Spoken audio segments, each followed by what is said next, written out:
Anh Lý, nào nào, dọn vào bên trong.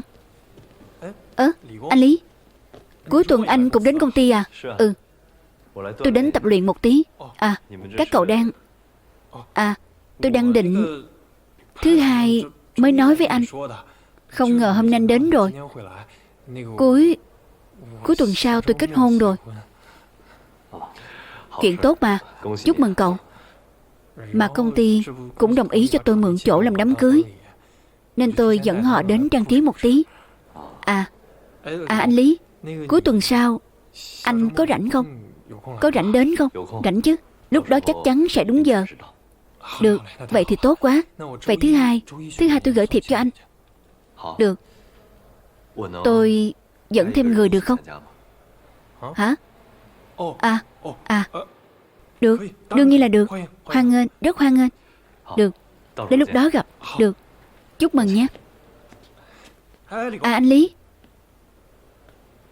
anh có thể mời anh La giúp tôi không? Tôi cảm thấy giờ cậu tự nói sẽ hay hơn tôi nói đấy. Ừ. Anh Lý dẫn ai đi chung vậy? Bạn gái sao? Vậy tôi tò mò thật đấy. Tôi cũng tò mò. Này, đi thôi. Đi nào.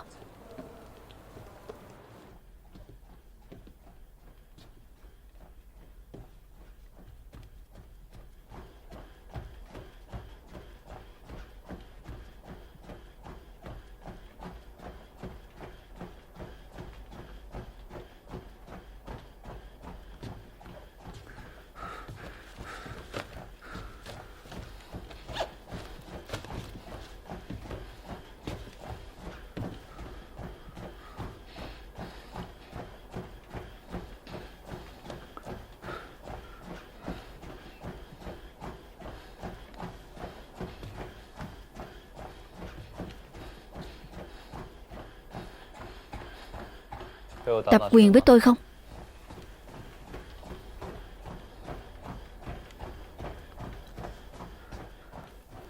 Đến cũng đến rồi. Tập quyền vẫn thú vị hơn chạy bộ mà. Còn có thể giúp cậu trút giận.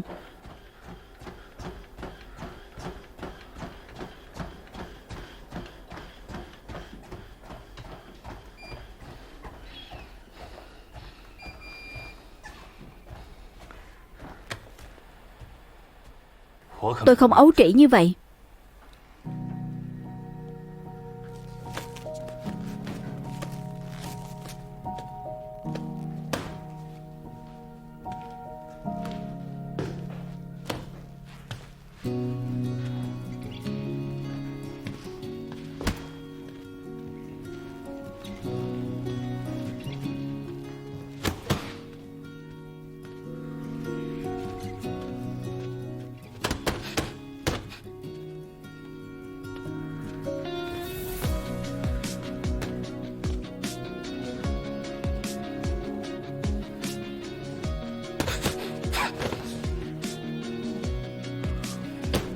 Tôi biết cậu cố tình chịu một đấm của Giang Dữ.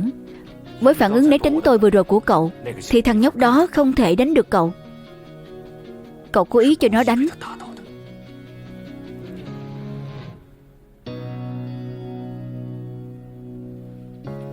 Cậu đoán không sai. Nhưng tôi cảm thấy chịu một đấm đó cũng không thiệt thòi.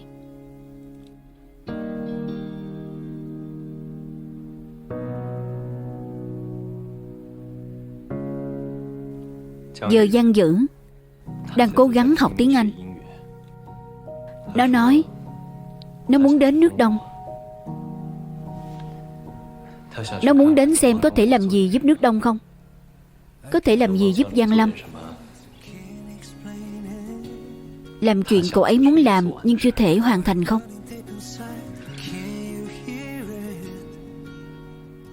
Đừng nói cậu định nói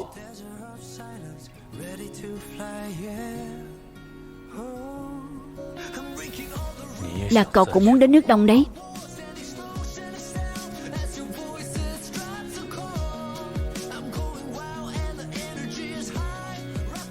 Phải.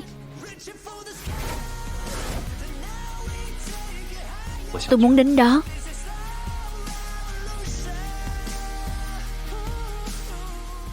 Trước đây tôi luôn cảm thấy tôi không thể đến đó, là vì tôi không làm được. Nhưng giờ tôi muốn thử xem. Tối qua tôi đã điền xong đơn xin làm tình nguyện viên. Chứng chỉ gõ mìn của nước Đông cần được chứng nhận lại mỗi năm. Tôi muốn về nước tịch. Không được.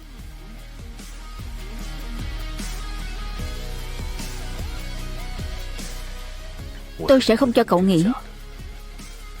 Tôi biết cậu luôn rất có ý kiến riêng trong quyết định của mình. Nhưng lần này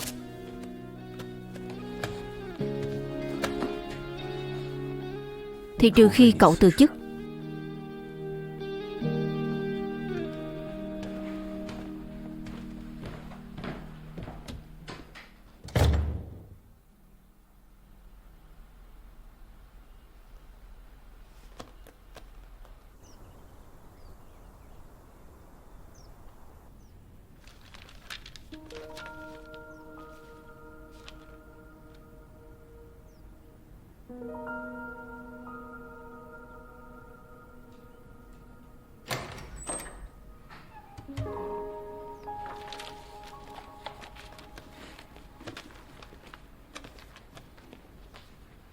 Con ở nhà.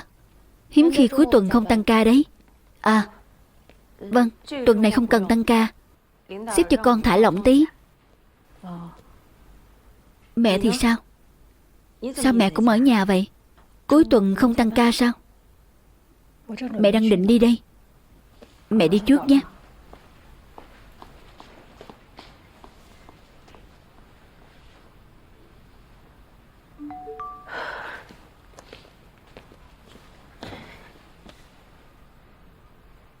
Cuối tuần sau em về thành phố Lương được không? Đồng nghiệp trong công ty kết hôn. Anh muốn cho mọi người biết bạn gái mình. Được.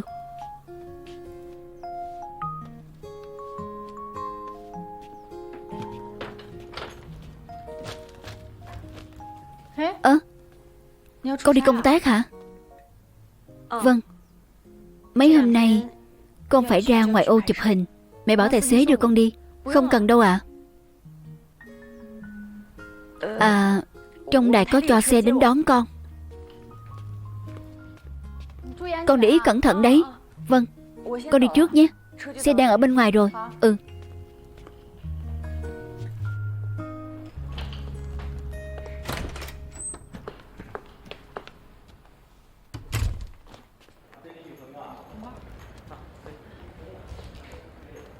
Cảm ơn.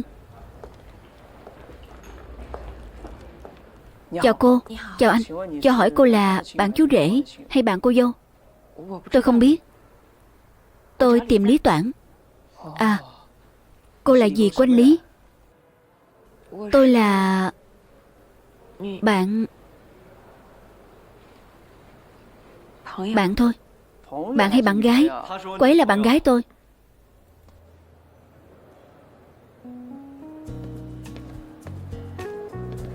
Chào anh Lý.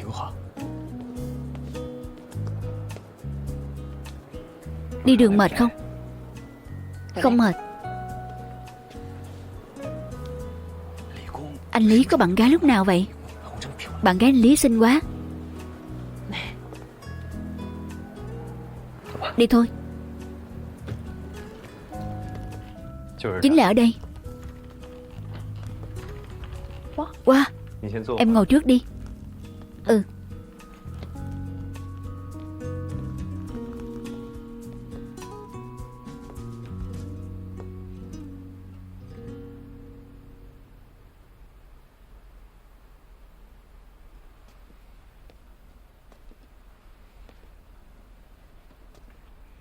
Nào.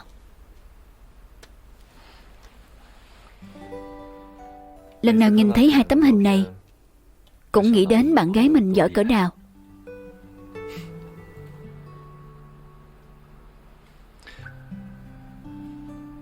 À, em thấy nó sẽ không thoải mái đúng không? Nếu có thì anh sẽ cất nó đi. Không đâu. Em đâu có yếu đuối như thế. Cứ để ở đây đi. Rất giống em đang tuyên bố chủ quyền. Này, mau nhìn kìa. Chào chị dâu.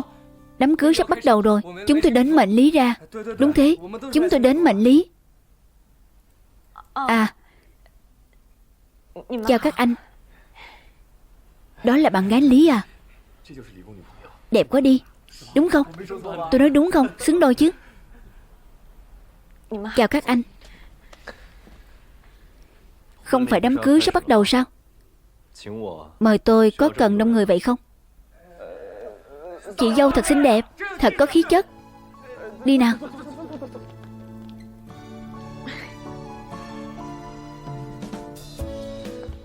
Sao anh lại đứng nhìn không thế?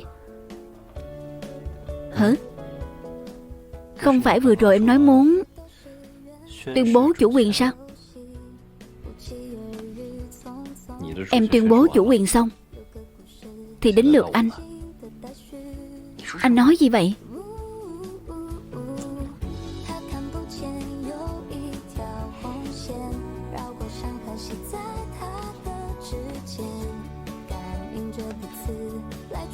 Mau lên nào. Lưu, qua bên này. Ừ. Được rồi, cùng qua đây giúp đỡ nào. Đến ngay, đến ngay.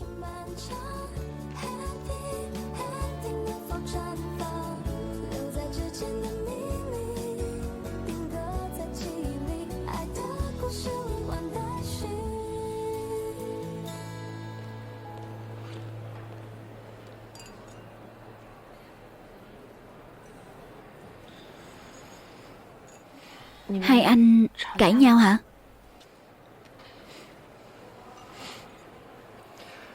Đàn ông chỉ đánh nhau, không cãi nhau. Hai anh đánh nhau hả?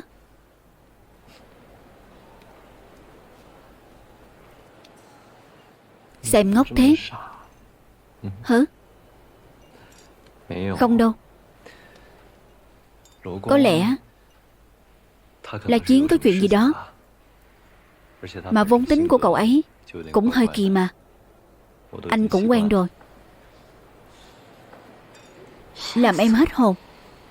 Em cứ tưởng hai anh đánh nhau đấy. Hai người mau qua đây. Đây chính là cô phóng viên tôi nói với các cô đấy. Wow, ngoài đời đẹp gái quá. Đẹp đúng không? Chào các cô, chào cô. Tấm hình tôi cho các cô xem là cô ấy chụp đấy. Giỏi nhỉ?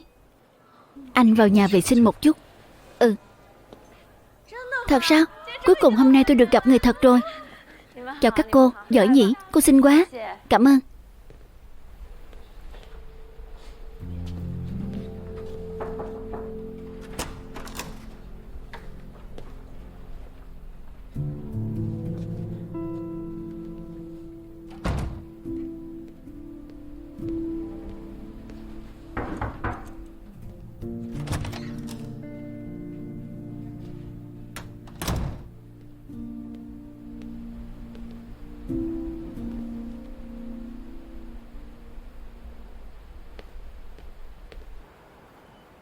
Bác sĩ Lương, xin lỗi. Tôi không biết hôm nay Lý Toản dẫn bạn gái đến. Vốn tôi định nhờ cô khuyên giải Lý Toản. Không sao. Hôm nay tôi đến đây cũng không phải để khuyên Lý Toản, mà là để khuyên anh. Tôi ư? Ừ. Mấy hôm trước Lý Toản đến tìm tôi để làm kiểm tra đánh giá tâm lý. Bảo là muốn đi làm tình nguyện viên lại, muốn trở lại nước Đông. Bác sĩ Lương, tôi định tiếp tục trở về làm tình nguyện viên gỡ mìn. Chứng chỉ gỡ mìn mỗi năm đều phải thi và chứng nhận lại. Trong đó có cả phần đánh giá tâm lý. Nên tôi muốn nhờ cô làm đánh giá tâm lý giúp tôi. Được. Tôi cũng muốn xem thử kết quả sau thời gian anh phối hợp điều trị. Cảm ơn cô.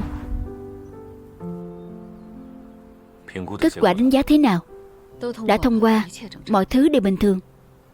Cái gì? Ổn hết rồi sao?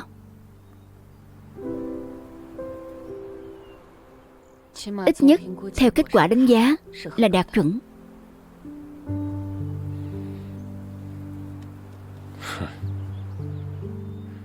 Vậy cũng vô ích. Tôi sẽ không cho cậu ấy nghỉ để đi. Lần trước lúc công ty đi team building, chơi trò chiến đấu dã ngoại thực tế, cậu ấy cũng không chịu nổi. Giờ sao có thể cho cậu ấy đến nước Đông? Anh xem cái này đi.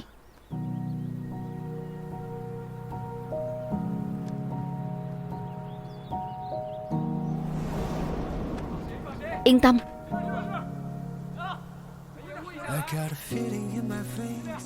Bên này.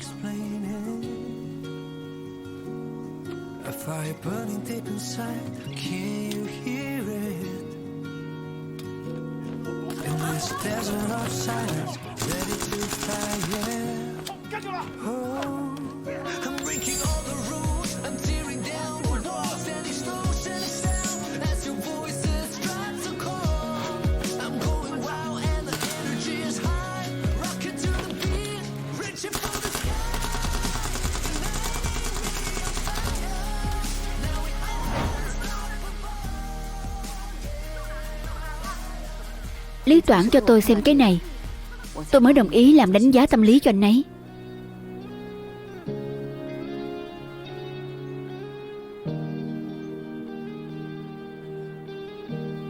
Chuyện này sao có thể chứ? Lý Toản nói lần đó anh ấy không chuẩn bị tâm lý quá đột ngột. Hơn nữa lúc anh ấy khôi phục trí nhớ, anh ấy cũng khá nhạy cảm và yếu ớt. Chờ anh ấy khôi phục lại trí nhớ, bệnh nhân bình thường đều sẽ trở về trạng thái khá ổn định.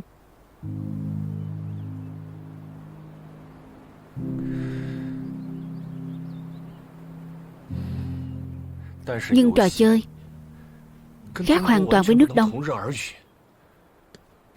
Tôi đã tận mắt nhìn thấy tình trạng cậu ấy ở nước Đông về lần trước. Để cậu ấy trải qua lần nữa, tôi sợ là cậu ấy không thể bình thường lại được. Lần này anh ấy đã dốc hết sức phối hợp điều trị, chứng minh ý chí của anh ấy rất mạnh. Tôi cảm thấy đó là chuyện tốt. Từng người sếp kim tri kỷ như anh ủng hộ hết mình.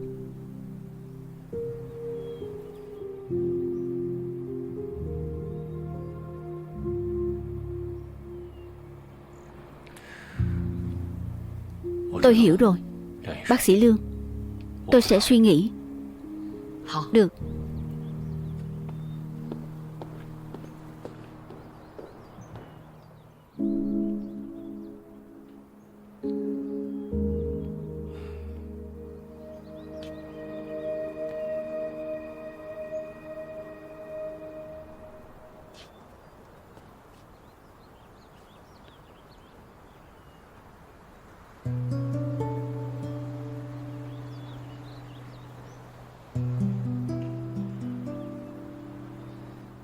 Bác sĩ Lương,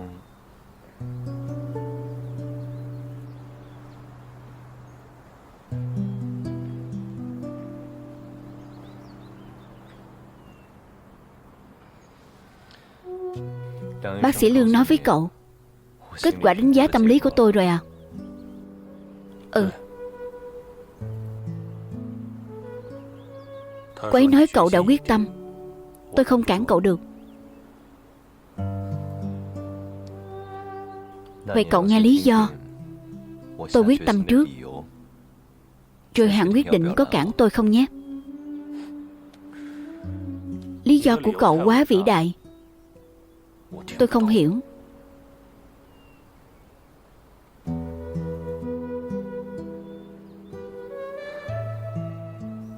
Tôi muốn trở về nước Đông.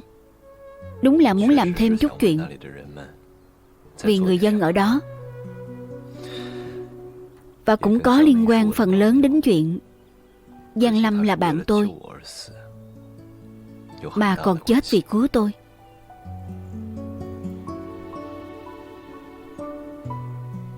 Nghề của Giang Lâm là lính. Cho dù không phải cậu, mà là người khác thì cậu ấy cũng cứu thôi. Với cậu ấy thì chắc là vậy. Nhưng với tôi thì tôi nợ cậu ấy một mạng. Nhưng đó không phải tất cả lý do. Tôi cũng có suy nghĩ ích kỷ.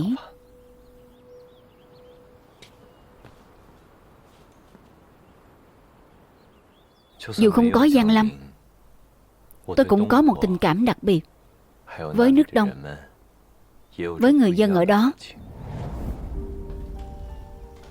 Vì tôi từng tận mắt nhìn thấy họ đã trải qua những gì.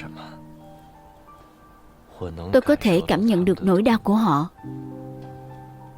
Tôi muốn giúp họ, cũng là xuất phát tận đáy lòng. Đó cũng chính là mong muốn ban đầu khi tôi làm tình nguyện viên mà. Cậu cũng từng làm tình nguyện viên, chắc cậu cũng hiểu được cảm giác này.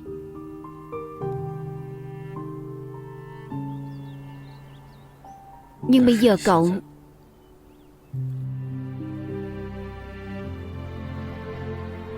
tình hình của cậu bây giờ thì khác. Chính vì không giống, tôi mới càng muốn đi.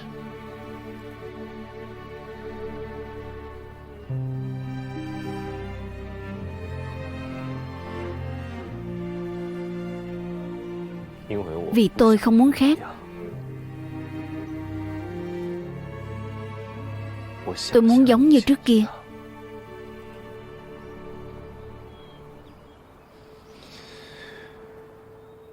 Là một người bình thường.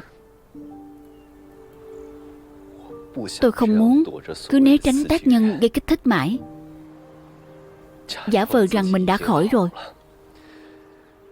Tôi không chịu nổi cảm giác yếu đuối như vậy.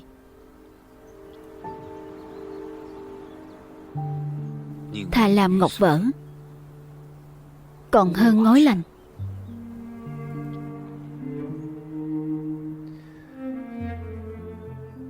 Tôi nghĩ cậu cũng hiểu được 8 chữ này.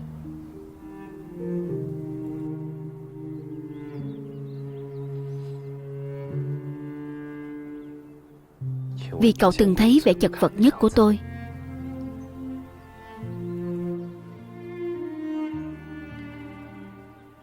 Bây giờ vết thương ở tai và người tôi đã khỏi rồi, nhưng trong lòng vẫn chôn một quả bom hẹn giờ, có thể nổ tung biến tôi về dáng vẻ tệ hại đó bất cứ lúc nào.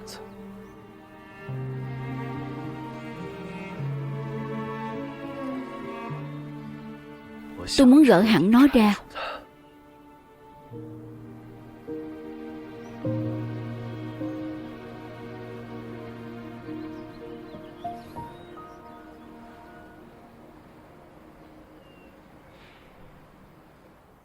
Chắc bác sĩ Lương nói với cậu rồi.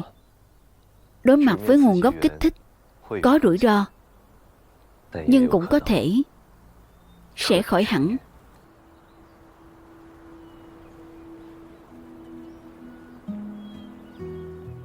Tôi muốn thử xem.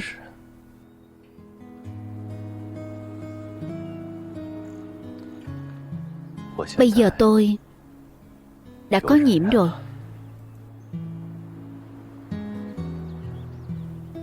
Tôi không muốn cô ấy phải cẩn thận dè dặt trông nom tôi cả đời. Tôi mong sau khi từ nước Đông về, tôi cũng có thể cho cô ấy một đám cưới bình thường vui vẻ như thế này.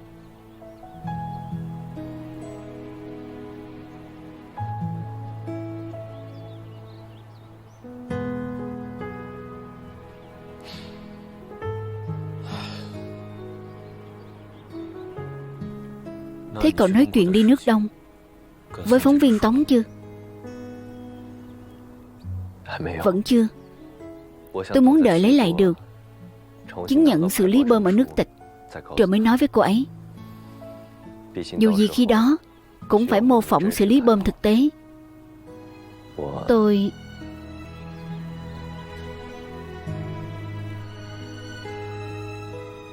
chưa biết có thể vượt qua suôn sẻ không. Nếu thất bại, không cần để cô ấy cùng trải qua thất vọng với tôi. Không tự tin thế thì đừng đi nữa.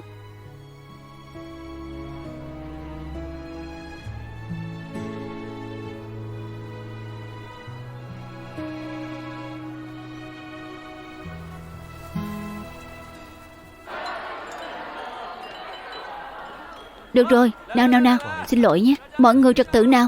Đợi lâu rồi đúng không? Rồi chơi tiếp theo. Phóng viên Tống, đã lâu không gặp. Là lúc thử thách da mặt của mọi người rồi. Chào kỹ sư La, xem lời tỏ tình sến súa của ai khiến người khác không chịu được nhất. Bắt đầu từ cô dâu chú rể của chúng ta. Nào nào nào. Em biết lời tỏ tình sến súa, khoảng cách gần nhất giữa hai trái tim là gì không? Là gì? Là thế này. Nào, người tiếp theo. Để tôi. Em biết tim của anh ở bên nào không? Bên trái. Không đúng, ở trong tim em.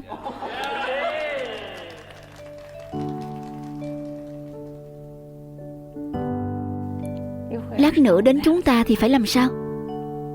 Ai nói? Anh biết không? Thỉnh thoảng rảnh rỗi, anh hay nghe họ nói, cũng biết đôi chút.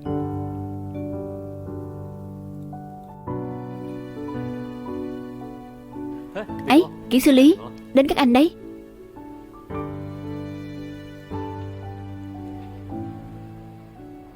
Mắt em đẹp quá. Thế à? Ừ, nhưng không đẹp bằng mắt anh.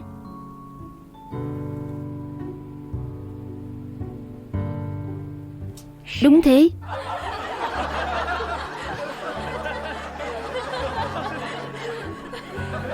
Không phải trả lời thế. Hả?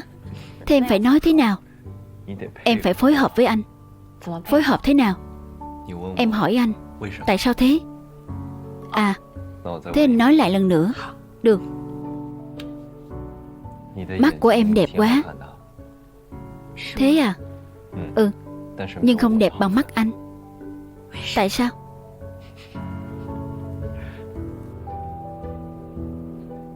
Vì trong mắt anh có em đấy.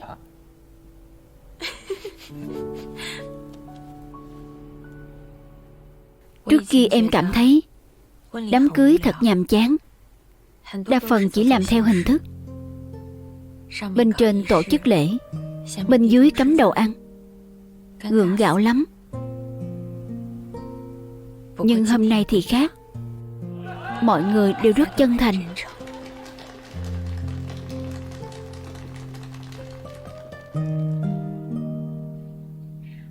Em phát hiện trai công nghệ các anh đều ngơ ngơ, rất đáng yêu.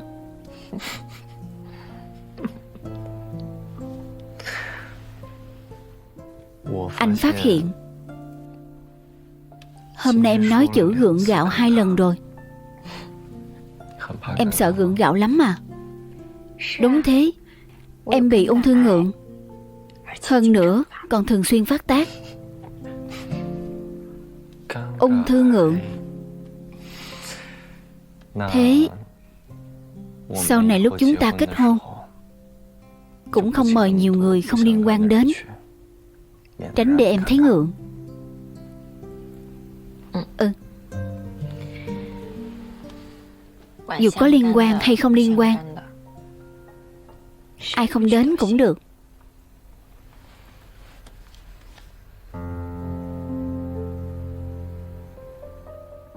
Miễn không phải là anh không đến.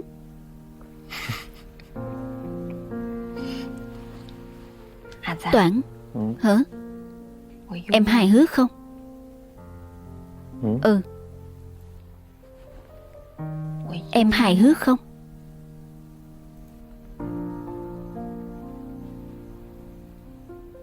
Cũng tạm tạm. Hả? Không hài hước lắm. Em không hài hước. Thế sao anh cứ cười với em thế? Hả? Tại sao?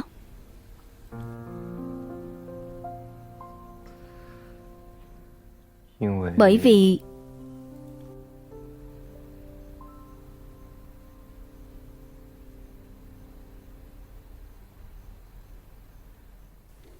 vì anh thích em.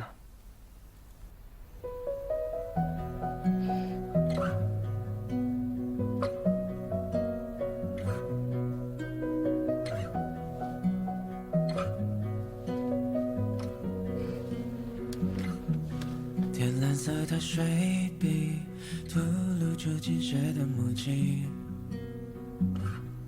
写下你的名字，还假装自己很不在意。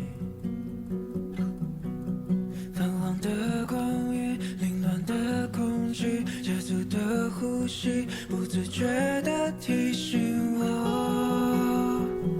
有点太忘乎所以。哆来咪发嗦，哆来咪发咪发咪来哆。假如风有点散，你会不？ Nhiễm ơi, anh sắp xếp hành lý cho em rồi. Bữa sáng cũng xong xuôi. Em dậy đi, nếu không sẽ muộn chuyến bay đấy. Này, 藏在心里的旋律写给你，好想能对你说，一直好喜欢你。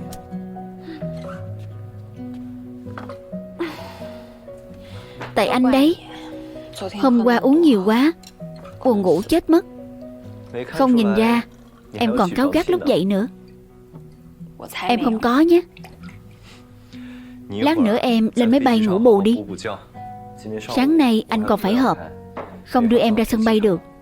Nhưng anh gọi xe rồi, sắp đến đấy.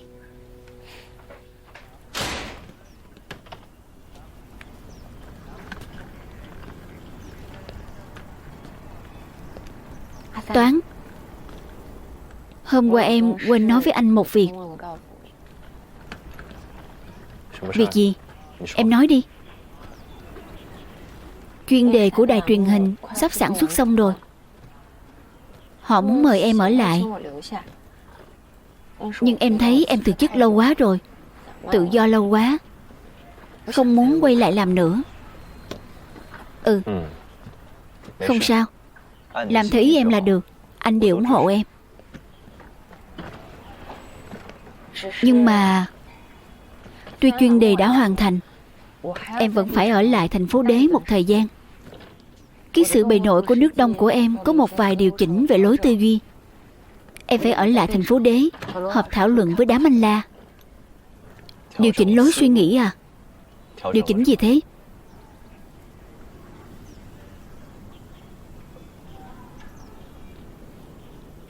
Bí mật.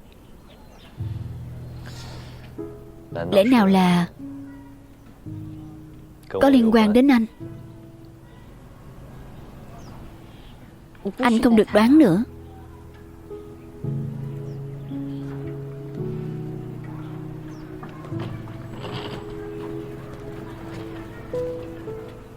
Nhiễm,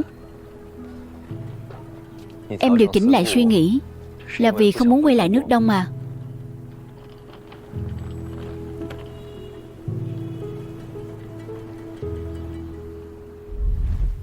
Anh thì sao? Muốn, nhưng không thể lắm.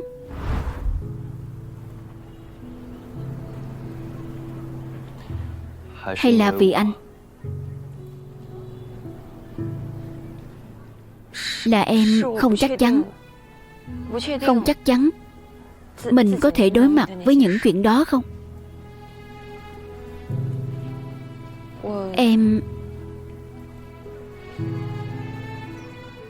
Em muốn đợi thêm.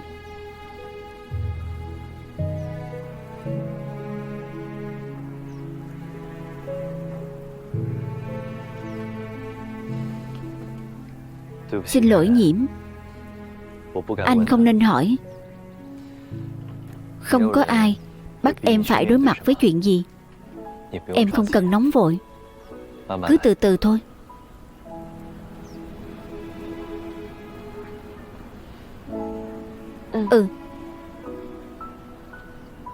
À, đúng rồi, cho anh cái này.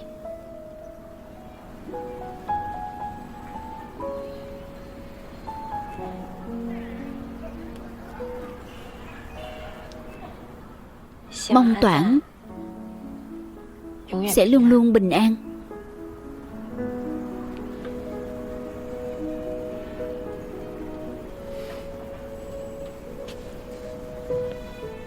Chỉ phù hộ bình an thôi à?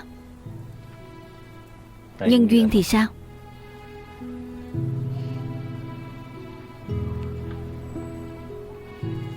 Bình an dựa vào nó, nhân duyên dựa vào em.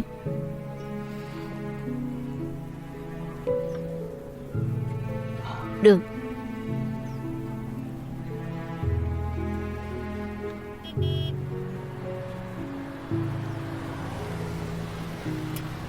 Xe đến rồi.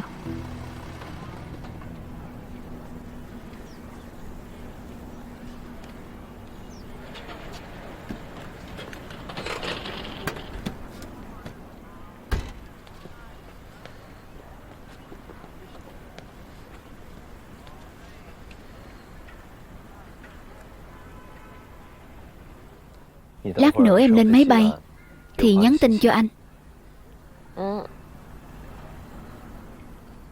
Em đến sân bay sẽ nhắn cho anh. Lên máy bay nhắn, cất cánh nhắn, hạ cánh vẫn phải nhắn. Anh có chê phiền không?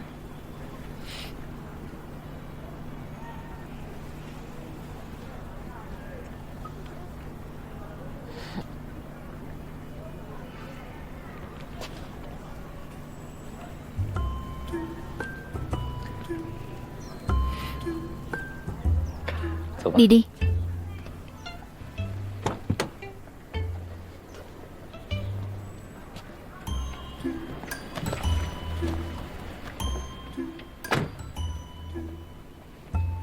Lên đường bình an.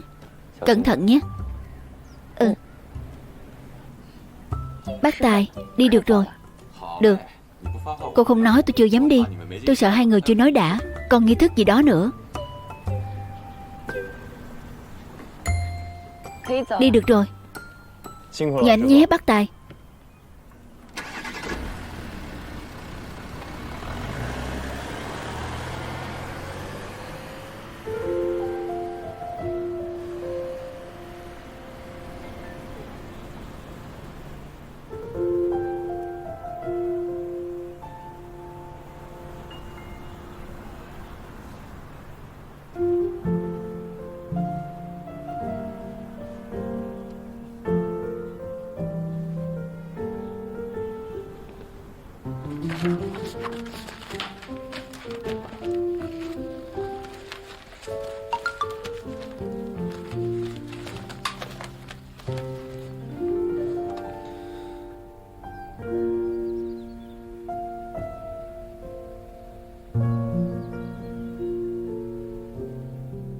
Chào anh Lý.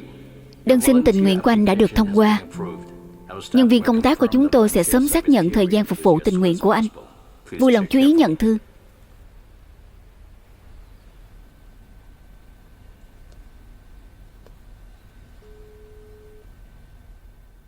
Alo, Lý Toản.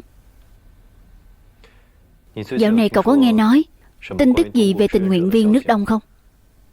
Có vài tin. Dạo này có rất nhiều tình nguyện viên đến nước Đông vì bên đó rất cần. Nhưng tại sao lại cần gấp như thế thì tôi không rõ, cũng không nghe tin gì. Sao thế? À, tôi vừa nộp đơn xin tình nguyện đã được duyệt. Trả lời nhanh thế, hẳn là có nguyên nhân gì đó, nên muốn hỏi cậu có biết tin gì không? Đúng là hơi lạ thật. Xin chào. Anh là ai thế? Ben. Tôi đây. Lý Toản. Toản. Không ngờ lại là cậu. Sao thế? Dạo này có khỏe không? Tôi vẫn ổn. Các cậu vẫn ổn chứ? Tình hình nước Đông bây giờ sao rồi? Bọn tôi vẫn ổn. Còn nước Đông... Nói sao nhỉ? Từ khi Ron bị bắt, mấy phần tử bạo loạn có vũ trang vẫn luôn đàm phán với chính phủ, muốn chính phủ thả Ron ra. Thả Ron? Sao lại thế được? Đúng thế. Chính phủ từ chối yêu cầu của họ. Kết quả đám khốn nạn này bắt đầu dốc sức mở rộng bản đồ, điên cuồng báo thù người dân, còn dùng thủ đoạn khuất tất. Tổn thất và thương vong của người dân nghiêm trọng hơn trước nhiều. Hơn nữa đám lính bọn tôi có sức cũng không dùng được. Thật ra bây giờ nước Đông thiếu tình nguyện viên xử lý bom như cậu nhất.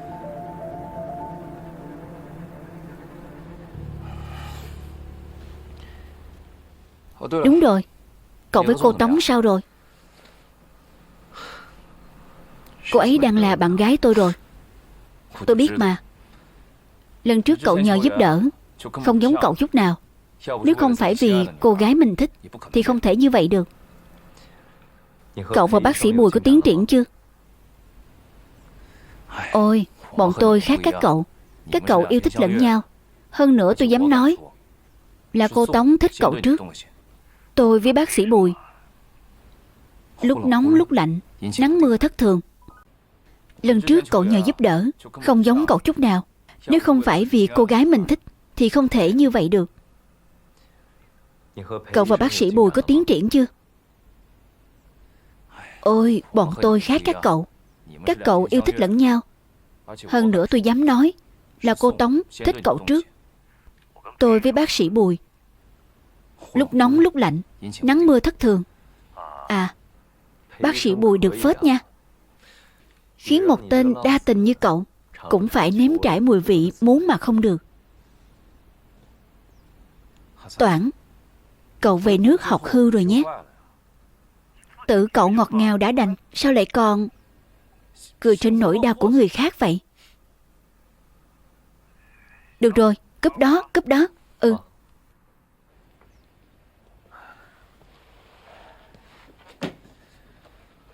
Ôi giời.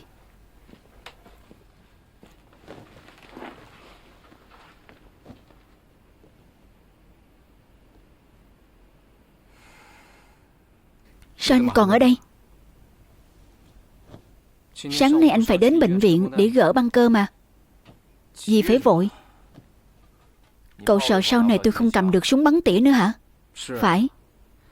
Tôi không muốn nợ ân tình gì mà không trả nổi cho anh nữa đâu.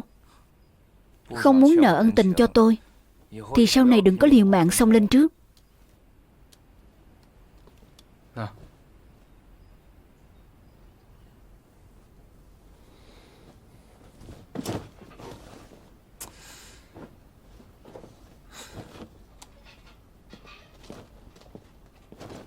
Hồi đầu không nên thả cậu ra khỏi phòng giam mà.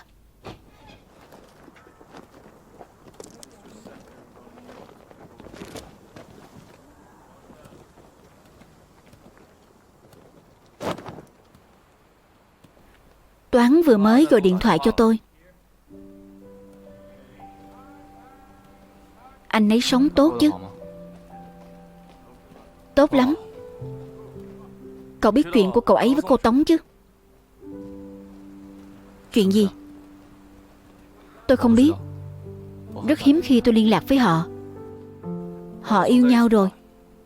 Nghe có vẻ họ ở bên nhau hạnh phúc lắm. Đây là chuyện nằm trong dự đoán mà. Cái lần ở quán bar, tôi có thể nhìn thấy rất rõ từ trong mắt họ sự quan tâm họ dành cho đối phương. À phải, có lẽ hôm ấy trong mắt anh chỉ có bác sĩ Bùi nên không nhìn thấy. Tại sao cậu không liên lạc với họ? Chẳng phải trước đây cậu với cô Tống rất thân nhau à? Tôi xem bài viết cậu viết cho cô ấy rồi. Tôi cảm động suýt khóc luôn.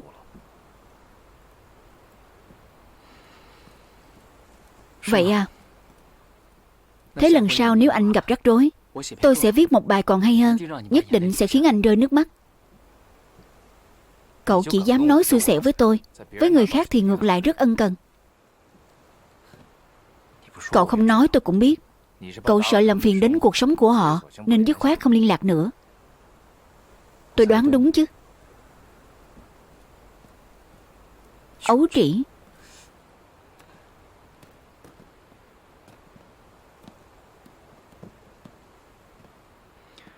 Họ đã giúp đỡ chúng tôi nhiều quá rồi. Tôi không muốn người và việc ở đây làm phiền đến họ nữa. Liên lụy một người là đủ rồi.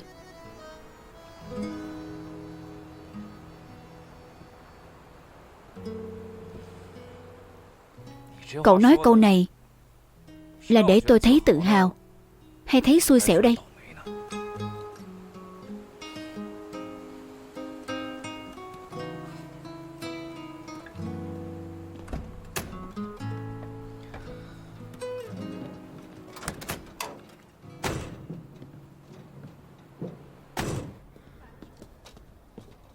Làm ơn cho tôi hỏi.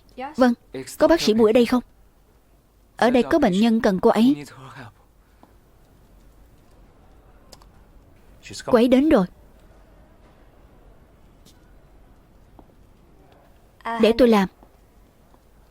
Anh ấy cần làm thêm bài kiểm tra nữa. Được.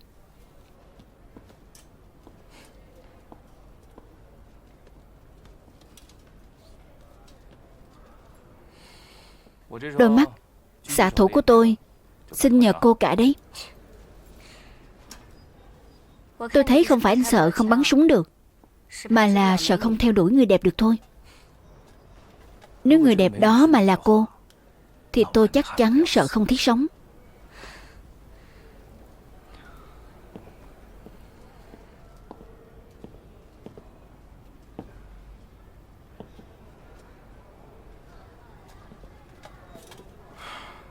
Mắt của anh mà không bị thương vì cứu tôi, có chết tôi mới hầu hạ anh.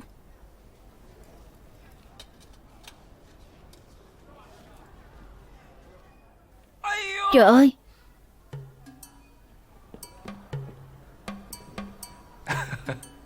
Tôi chỉ muốn xem thử cậu đi được bao xa. Anh... Còn một sợi chỉ cuối cùng nữa. Thế nào? Có muốn trả thù không?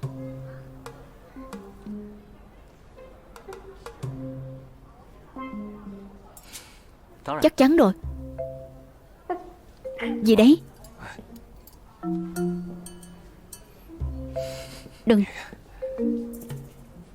Đừng đùa chứ. Có đùa đâu. Cậu phải khử trùng trước đã. Đừng. Không sao. Bác sĩ Bùi, hai người đừng. Bác sĩ Bùi vừa cứu được đứa bé trong vụ nổ, có vẻ bị thương rất nặng. Trời ạ!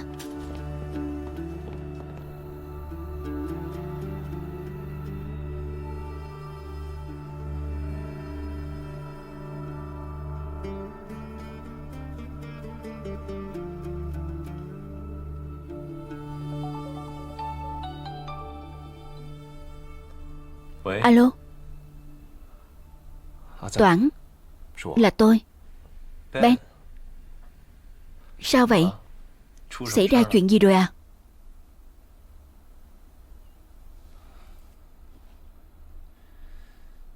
Nhớ cậu với cô Tống có được không? Ừ.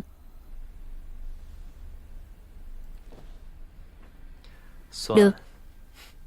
Tất nhiên được. Cậu đừng có qua loa. Được là xong rồi à? Tôi đã đăng ký tham gia kỳ thi kiểm tra lại chuyên môn gỡ bơm mìn của nước Tịch, đợi thi đậu và nhận được chứng chỉ. Tôi lại có thể tiếp tục lấy tư cách là tình nguyện viên rà phá bơm mìn để đi tìm các cậu rồi. Thế đã hết qua loa chưa? Miễn cưỡng cho qua. Nhưng mà chúng tôi cũng không vội. Cậu cứ chuẩn bị cho tốt. Cúp đây.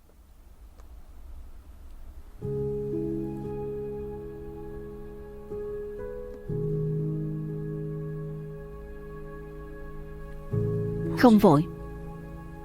Không vội.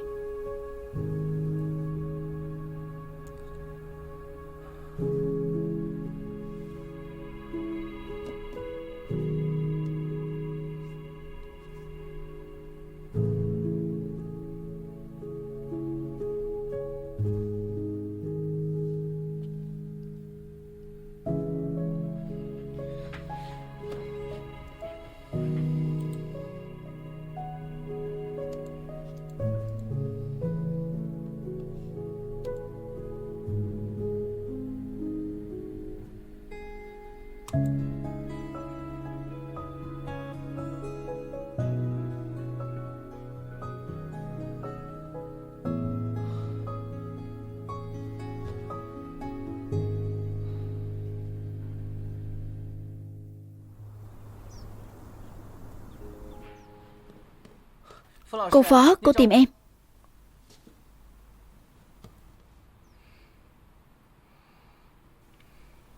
Xin lỗi nhé Giang Dữ. Anh chỉ có thể nhờ cô Phó giúp. Anh không liên lạc được với em. Không sao. Dù sao cũng không phải lần đầu anh gạt tôi. Tôi chỉ không biết anh còn tìm tôi để làm gì. Chúng ta còn gì để nói nữa. Anh tới để tạm biệt em. Muốn nói với em một tiếng.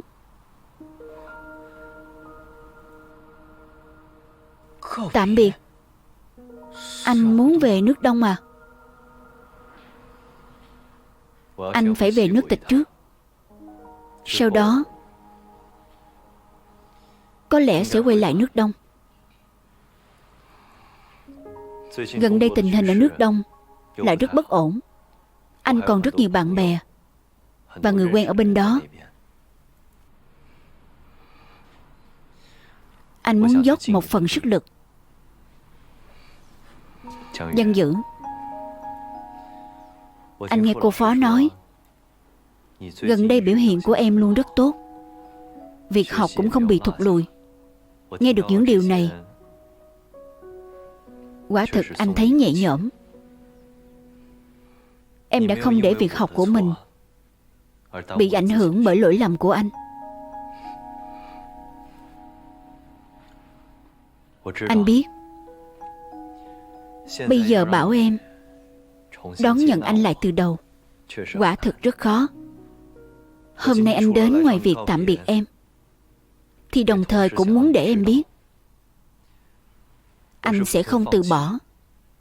Việc nỗ lực hàn gắn mối quan hệ của chúng ta không cần thiết. Tôi có làm tốt hay không là việc của bản thân tôi. Tôi sẽ không vì anh mà trở nên tốt lên hay xấu đi. Anh cũng không cần đến đây tạm biệt tôi.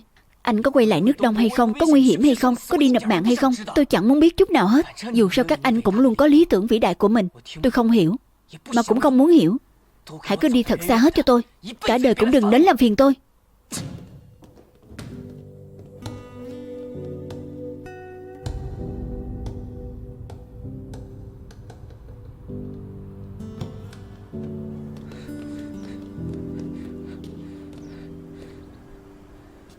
Heartache like a knife in my chest. Silent tears falling down from my eyes. Lost in the waves, can't find my way back. Lần trước Huynh đưa cho em, hóa ra lúc em còn nhỏ chúng ta từng gặp nhau rồi. Chúng ta cũng coi như là có duyên đấy.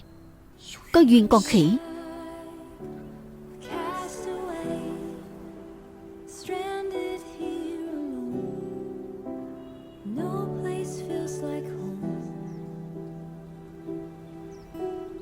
Có duyên thì sao lại đi? Tại sao ai cũng vứt tôi ở lại một mình chứ?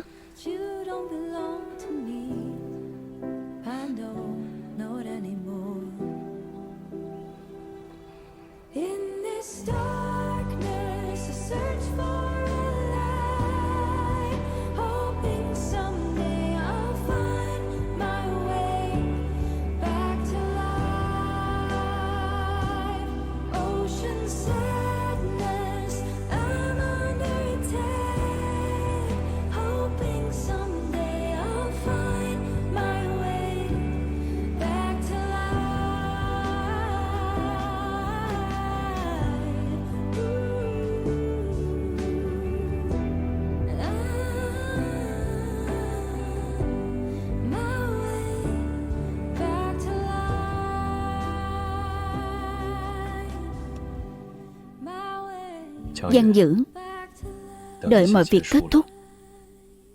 Nếu như em đồng ý, anh bằng lòng quay về làm anh trai em.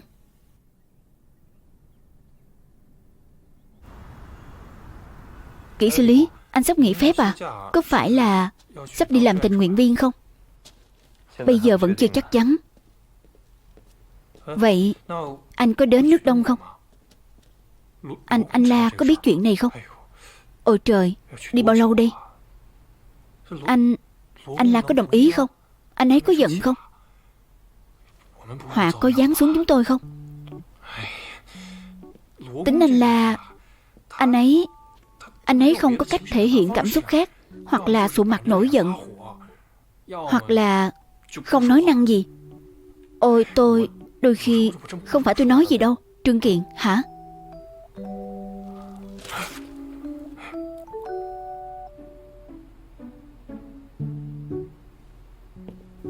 Bản vẽ này tôi... Lát nữa tôi sẽ dán nó lên. Cái không cần đâu. Bản vẽ này không cần đến nữa. Vứt đi. Hả? Đưa tôi đi. Vậy tôi đi đây. Không sao, không sao.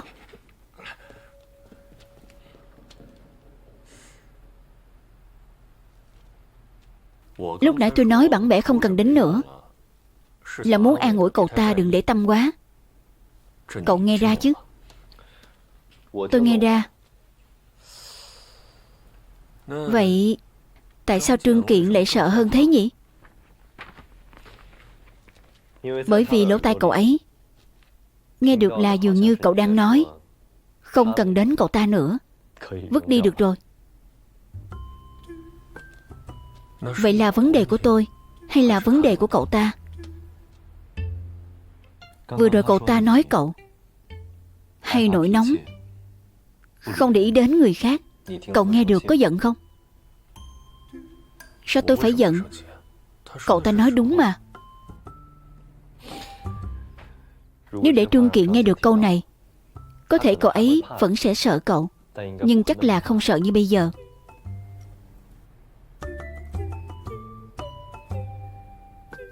Cậu nên để cho họ hiểu cậu hơn, để họ biết rằng ngoài bộ mặt đáng sợ này của cậu thì cậu cũng có bộ mặt đáng yêu nữa. Chuyện này thì thực sự là cậu không có tư cách dạy tôi đâu. Cậu mới là giấu kín nhất, chuyện gì cũng giữ trong lòng. Cậu nói có lý. Chúng ta cùng cố gắng vậy.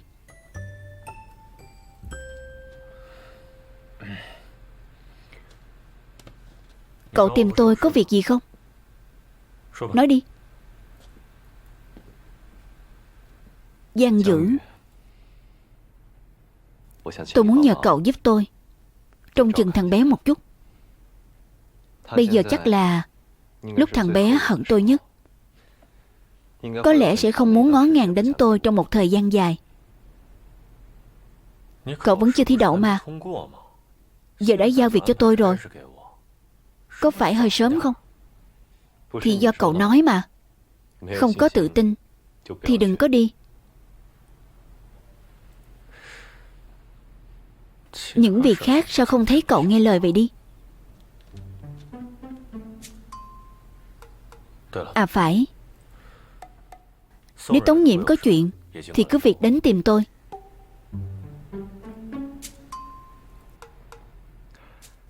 Về Tống Nhiễm, tôi sẽ tự trông nom.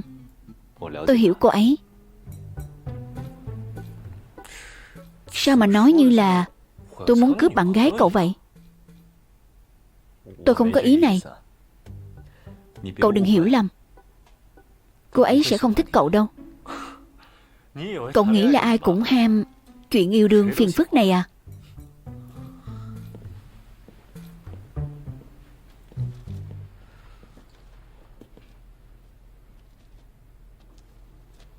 Cậu phải tự cẩn thận đấy.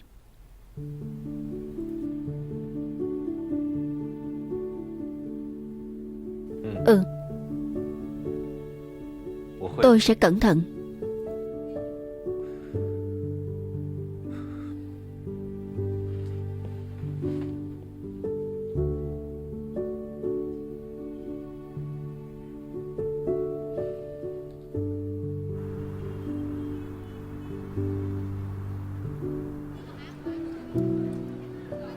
Nhiễm.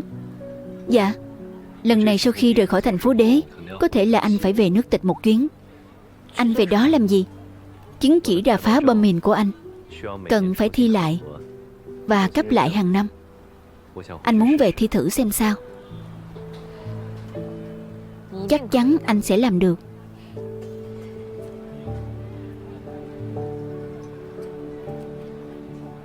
Về thi lấy bằng lại xong rồi muốn quay lại nước Đông, tiếp tục làm tình nguyện viên sao? Anh chỉ muốn thử chút thôi, chưa biết có được không nữa. Tại sao lại phải hỏi anh ấy chuyện này? Tự dưng lại tạo áp lực cho anh ấy. Không sao. Dù sao em cũng vẫn chưa chuẩn bị sẵn sàng. Em chỉ thuận miệng hỏi chút thôi. Toản, cứ từ từ thôi, không cần vội. Biết mà Nhiễm, chúng ta không cần vội. Ừ.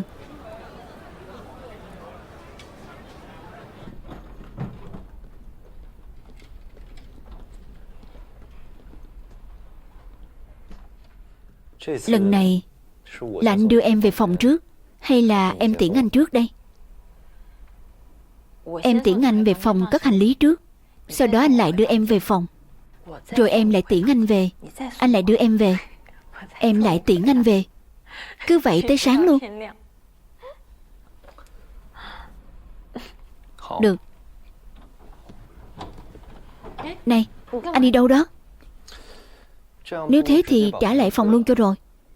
Hai người cứ đi đi lại lại ở hành lang nguyên đêm thì khách sạn cũng không cần thu tiền đâu.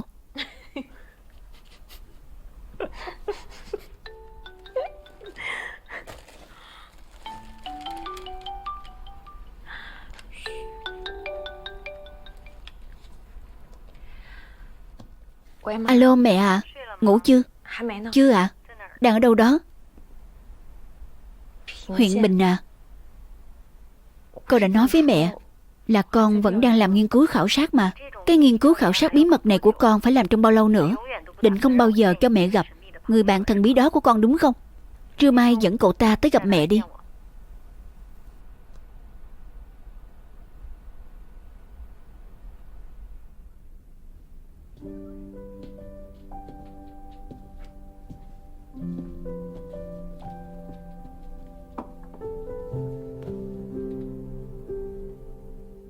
Hóa ra mẹ em biết từ lâu rồi, lại còn giả vờ không biết chứ.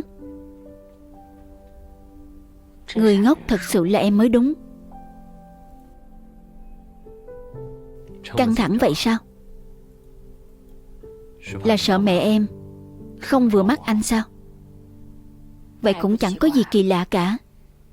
Đến em mà mẹ còn không vừa mắt nữa là.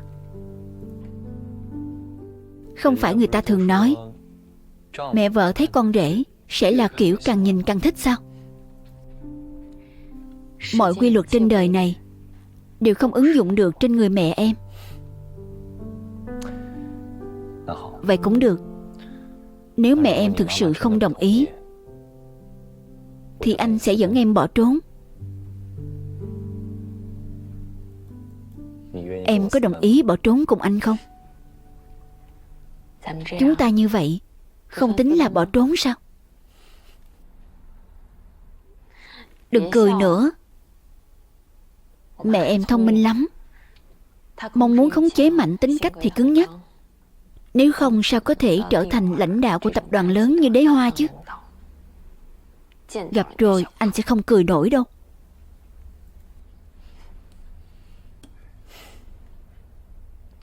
Sao mẹ em lại vào được tập đoàn Đế Hoa vậy? Ban đầu bà ấy làm việc ở thành phố Lương. Vào năm 1998 thì ly hôn với bố em. Đúng lúc tập đoàn Đế Hoa công khai tuyển dụng, nên mẹ em vừa xử lý thủ tục ly hôn, vừa chuẩn bị thi cử ứng tuyển. Không ngờ bà ấy đổ được thật.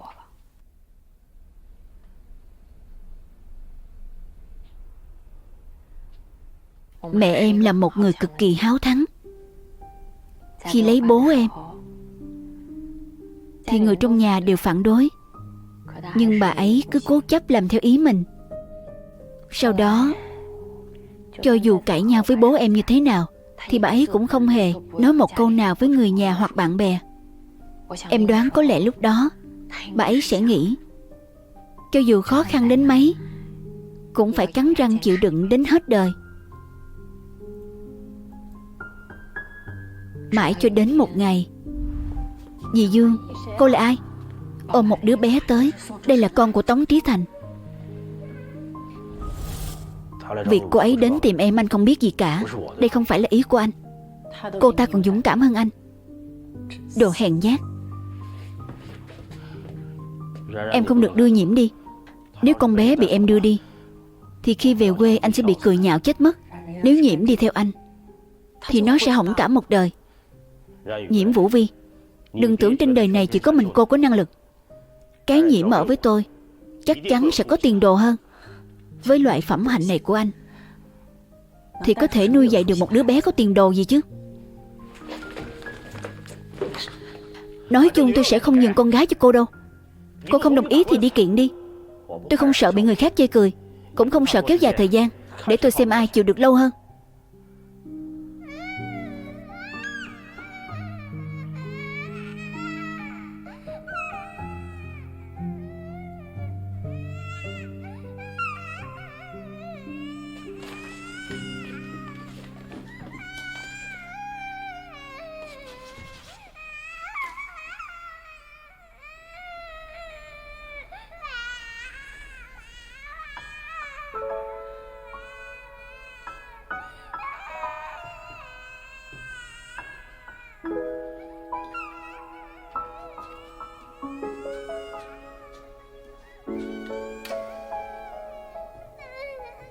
Bố ơi, mẹ ơi.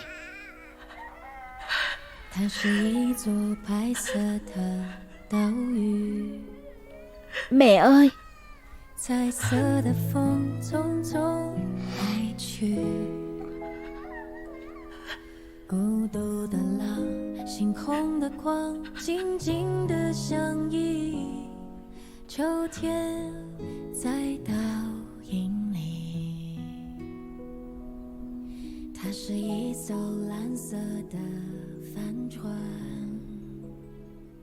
Mẹ em vất vả thật đó. Đúng, bà ấy quá háo thắng. Cuộc sống, công việc đều cực kỳ háo thắng.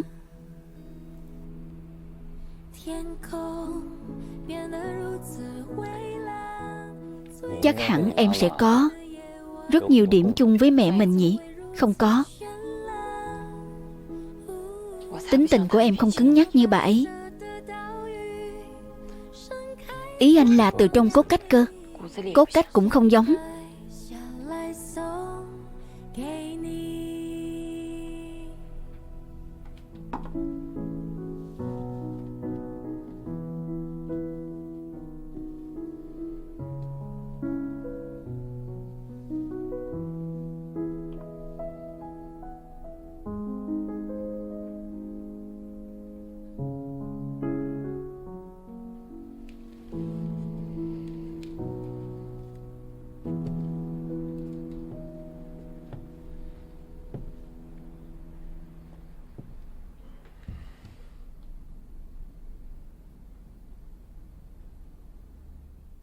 Anh nói sai rồi. Không giống. Nhiễm à, khi xưa mẹ em lựa chọn không dẫn em đi cùng, em có trách bà ấy không? Không biết. Có lẽ do hồi đó còn nhỏ không hiểu gì. Đến lúc lớn rồi thì cũng chẳng có cảm giác đặc biệt gì. Nói chung thì bây giờ em cũng sống khá tốt mà.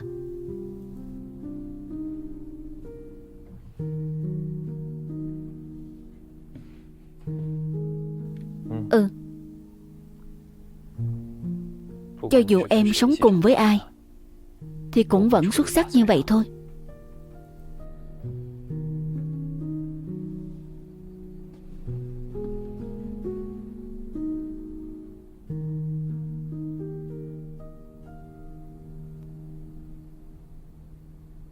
Trước đây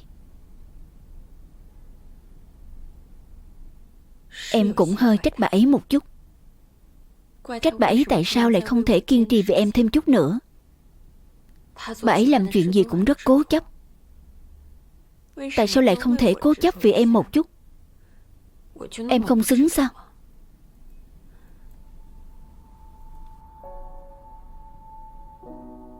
Cứ ném em ở nhà của người khác như thế. Em giống như người ngoài. Khó xử nhìn cuộc sống của một nhà ba người bọn họ. Em có mắc phải hội chứng xấu hổ. Em sợ nhất là xấu hổ. Anh biết điều đó mà.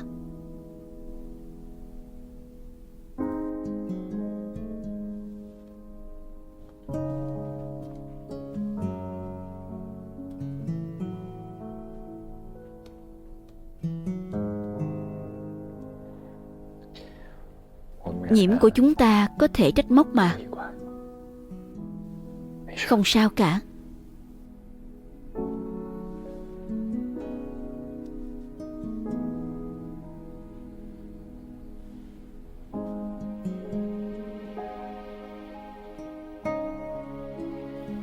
Nhưng anh cảm thấy chắc chắn mẹ em đã bắt đầu hối hận từ lâu lắm rồi. Bởi vì bà ấy đã bỏ lỡ sự trưởng thành của một cô con gái tài năng.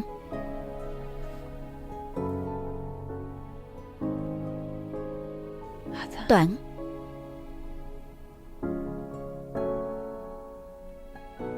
hiện giờ em thật sự không trách bà ấy nữa. Nếu khi xưa mẹ đưa em đi, có lẽ bây giờ em đã không thể gặp được anh rồi. Vậy thì dù em có tốt hơn nữa cũng sẽ không vui đâu. Dùng cuộc sống gượng gạo hơn 20 năm của em để đổi lấy khoảnh khắc dẫm phải quả mìn đó, thì em thấy cũng xứng đáng. Có lẽ đây chính là tái ông mất ngựa đấy.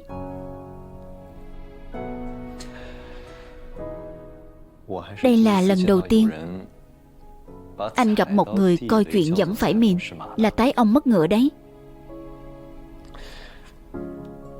Em yên tâm, cho dù em ở cùng bố hay cùng mẹ thì em cũng sẽ gặp được anh thôi. Bởi vì anh là một chú ngựa già thạo đường, chắc chắn sẽ tìm được em thôi. Được rồi, chú ngựa già.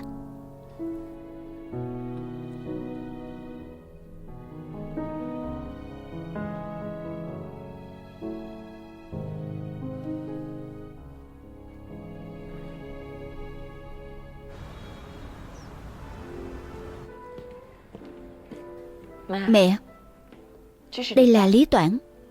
Đây là mẹ em. Cháu chào bác ạ. Chào cháu. Ngồi đi.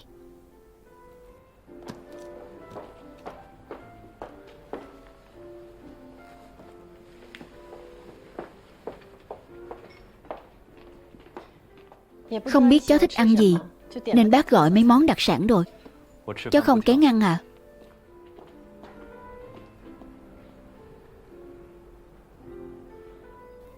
Đúng là rất đẹp trai đó.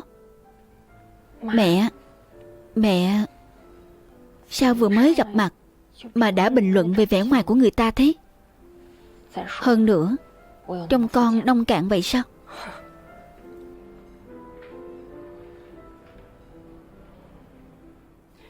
Tống Nhiễm không nói cho bác biết cháu tới thành phố Đế, nếu không đã mời cháu ăn một bữa từ lâu rồi. Không trách Nhiễm à, là do cháu suy nghĩ không chu đáo. Cháu nên tới nhà chào hỏi sớm mới phải. Bình thường Toán rất bận. Mỗi lần tới, anh ấy chỉ ở lại nửa ngày hoặc một ngày. Mỗi lần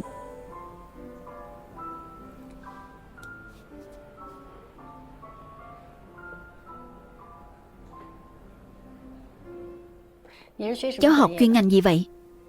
Kỹ thuật vật liệu nổ à? Ngành này ít thấy lắm. Không nguy hiểm sao? Không nguy hiểm à? Tính toán chính xác trước khi sự việc xảy ra, khả năng sai sót lúc nổ rất nhỏ, gần như có thể bỏ qua à? Bác từng thấy cháu trong phỏng vấn của Tống Nhiễm. Cháu cũng thường đi tình nguyện à? Vâng. Khi nào rảnh thì cháu sẽ đi ạ.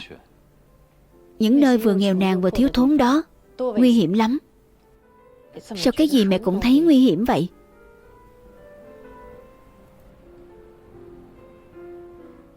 Mẹ thấy con bây giờ bị mê hoặc đến thần hồn điên đảo như vậy mới thực sự là nguy hiểm đó. Con...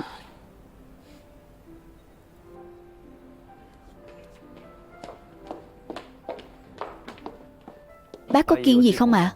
Để cháu múc cho bác bát canh. Bác không thích ăn canh. Tống Nhiễm thích. Vâng.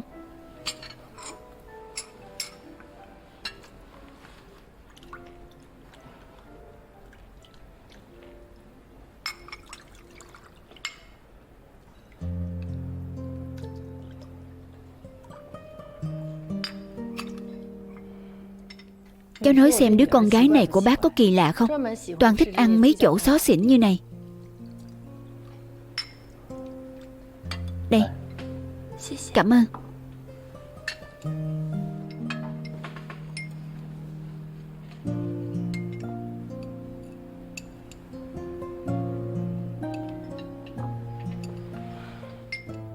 Cháu là người ở đâu? Quê gốc của cháu ở thành phố Giang. Nhưng cháu sinh ra ở nước Tịch và cũng học đại học ở nước Tịch luôn. Sau khi nghỉ hưu, bố cháu về nước định cư, nên cháu cũng đang định quay về ở cùng ông. Bố cháu làm nghề gì? Bố cháu cũng học kiến trúc à? Mẹ cháu thì sao? Mẹ cháu là giáo viên tiểu học, đã qua đời năm cháu 5 tuổi rồi à? Nhiều năm vậy rồi, bố cháu không tái hôn ư? Mẹ, sao thế?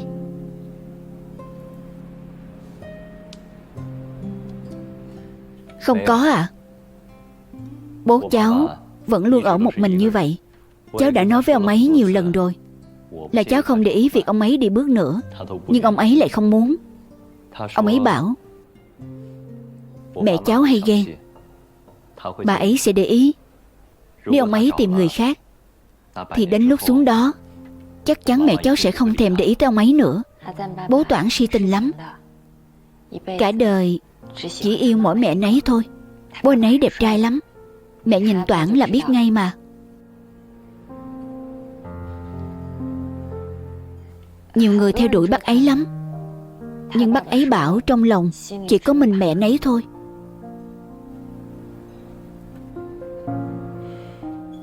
Hiếm thật.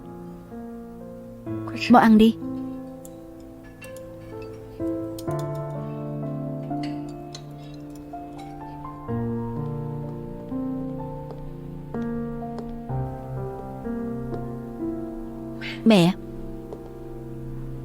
Mẹ cảm thấy thế nào? Không đồng ý lắm.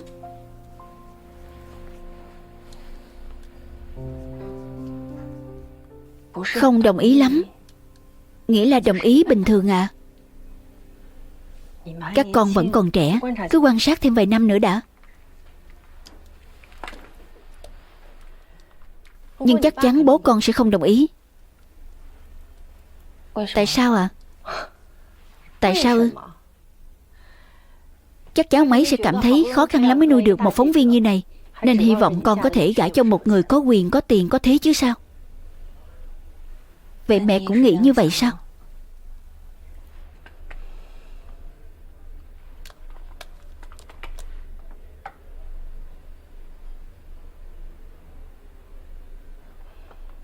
Mẹ hy vọng con tìm được một người thực sự yêu con, không phản bội con.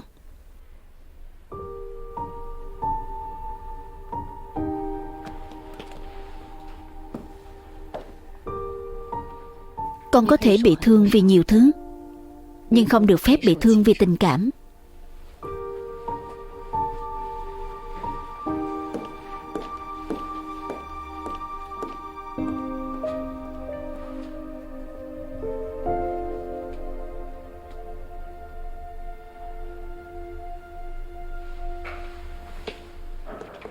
Sau này tới thành phố Đế thì về nhà ở, đừng ở khách sạn. Cảm ơn bác. Không cần cảm ơn. Nhà có phòng khách, cũng tiện. Nhìn con làm gì? Con cũng có định nói gì đâu.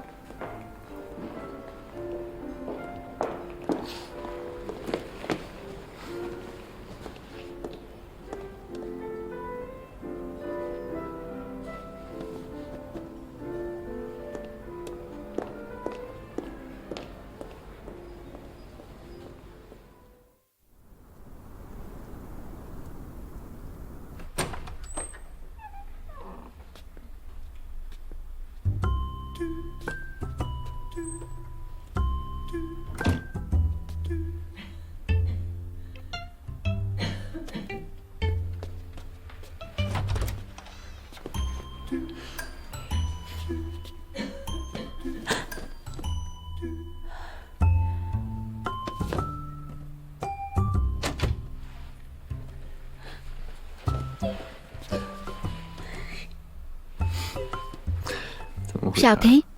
Tới tìm anh mà còn cầm cả máy tính theo. À, ý em là lỡ bị bắt gặp thì nói chúng ta đang ôn bài đúng không? Ôn bài gì? Ôn cách bỏ nhà theo trai ư? Cũng được. Thế thì chúng ta ôn cách bỏ nhà theo trai. Em tới tìm anh là có chuyện nghiêm túc đó. Hả?